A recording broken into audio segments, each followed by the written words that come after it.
Halo semuanya, pernahkah kalian terpikirkan membahas sebuah pertanyaan menarik? Apakah moral orang Indonesia pada zaman kerajaan lebih baik dibandingkan dengan masa sekarang? Kalau kita melihat sejarah, moral di masa kerajaan memang memiliki pondasi yang jauh lebih kokoh. Mengapa begitu?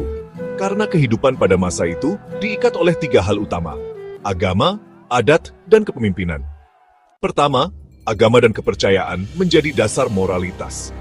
Ajaran Hindu, Buddha, dan kemudian Islam memberi pedoman jelas tentang mana yang benar dan mana yang salah. Moral tidak dianggap sebagai pendapat pribadi, tetapi bagian dari hukum Tuhan dan hukum alam. Kedua, adat istiadat berperan sebagai pengikat sosial. Melanggar adat tidak hanya dianggap salah, tetapi juga memalukan. Rasa malu itu sendiri menjadi benteng moral yang kuat, membuat masyarakat lebih berhati-hati dalam bertindak. Ketiga, pemimpin pada masa kerajaan bukan hanya tokoh politik, tetapi juga simbol moral. Raja dianggap sebagai wakil Tuhan di bumi. Kalau raja adil, bijak, dan jujur, rakyat pun akan meneladani.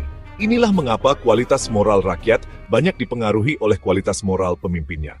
Selain itu, ada juga nilai gotong royong dan rasa kebersamaan.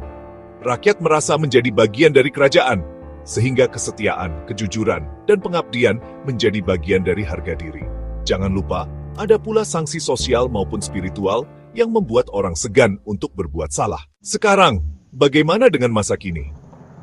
Moral di zaman modern cenderung lebih relatif. Ukuran benar dan salah sering bergeser mengikuti kepentingan pribadi atau kelompok. Pemimpin pun tidak selalu menjadi teladan.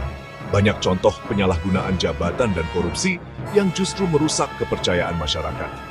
Gotong royong perlahan tergeser oleh individualisme, dan kontrol sosial semakin lemah karena orang bisa bersembunyi di balik dunia digital.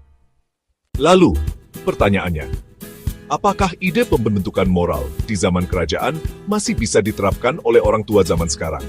Jawabannya tentu saja bisa. Caranya dengan menanamkan nilai agama sejak dini, memperkenalkan adat dan budaya sebagai identitas, memberi teladan nyata di rumah, mengajarkan gotong royong, serta menumbuhkan rasa malu dan tanggung jawab ketika berbuat salah. Jadi, rahasia moral baik di masa kerajaan bukanlah satu yang hilang ditelan zaman. Ia tetap relevan, hanya perlu dikemas sesuai dengan dunia modern agar bisa dipahami dan diikuti oleh generasi sekarang. Kesimpulannya, moral bukanlah warisan masa lalu semata, melainkan bekal berharga untuk masa depan bangsa kita. Dan ingat, peran orang tua di sini sangat berpengaruh. Menjadi orang tua bukan hanya sekadar memberikan makanan saja, tetapi juga menanamkan teladan, nilai, dan moral yang akan membentuk karakter anak untuk seumur hidupnya.